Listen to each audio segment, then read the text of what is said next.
اعوذ باللہ من الشیطان الرجیم بسم اللہ الرحمن الرحیم۔ دوستو، پچھلی ویڈیو میں نے آپ کو اکابر کی رائے کے بارے میں بتایا کہ شکوہ پر اکابرین کی کیا رائے ہے۔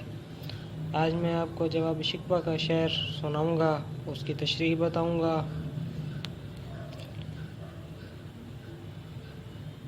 پیر گردوں نے کہا سن کے کہیں ہے کوئی، بولے سیارے سر عرش بری ہے کوئی۔ چاند کہتا تھا نہیں اہل زمیں ہے کوئی، کہکشاں کہتی تھی پوشیدہ یہی ہے کوئی۔ کچھ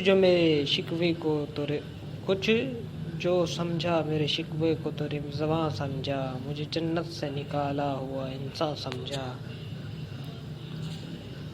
اس کے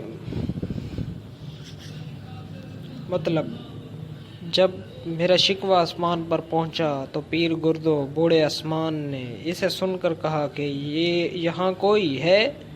ستارے کہنے لگے کہ کوئی عرش تک آ گیا ہے، لیکن چاند نے ان سے اختلاف کرتے یہ کہا کہ یہاں کوئی زمینی مخلوق ہے۔ کہکشاں کہتی تھی کہ یہاں کوئی چھپا ہوا ہے۔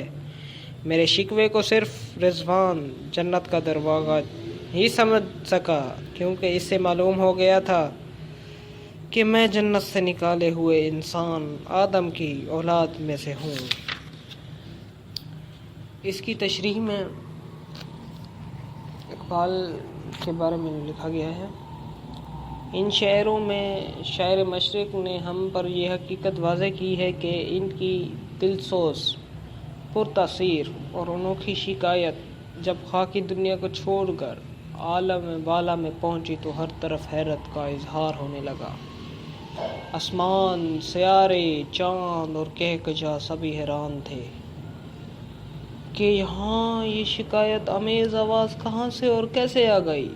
آسمان کی مخلوق تو ہر وقت خدا کی اطاعت اور حمد میں مصروف رہتی ہے، اور وہاں خدا کی بارگاہ میں شکایت کی کوئی گنجائش نہیں۔ اس لیے وہاں یہ چہمہ گویاں ہونے لگیں کہ یہ شکایت کی آواز کیسی ہے اور کس کی ہے۔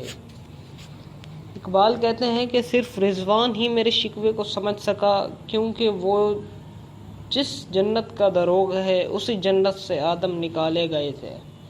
وہ آدم علیہ السلام سے واقف تھا اور آدم علیہ السلام کی خصلت سے بھی آگاہ تھا، جس کو اللہ نے سب کچھ سکھا دیا تھا۔ اسے معلوم تھا کہ آدم سے لغزش ہوئی تھی، اور پھر اس نے اللہ سے معافی مانگتے ہوئے کہا تھا، اے ہمارے پروردگار، ہم نے اپنے اوپر بہت بڑا ظلم کیا ہے، ہم سے خطا سرزد ہوئی ہے، اگر تو ہمیں معاف نہ فرمائے گا تو ہم بڑے گھاٹے میں پڑ جائیں گے۔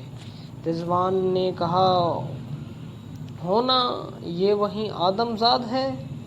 جنت سے آدم کے خروج اور حیوت کا واقعہ بڑی تفصیل کے ساتھ قرآن حکیم میں بیان کیا گیا ہے۔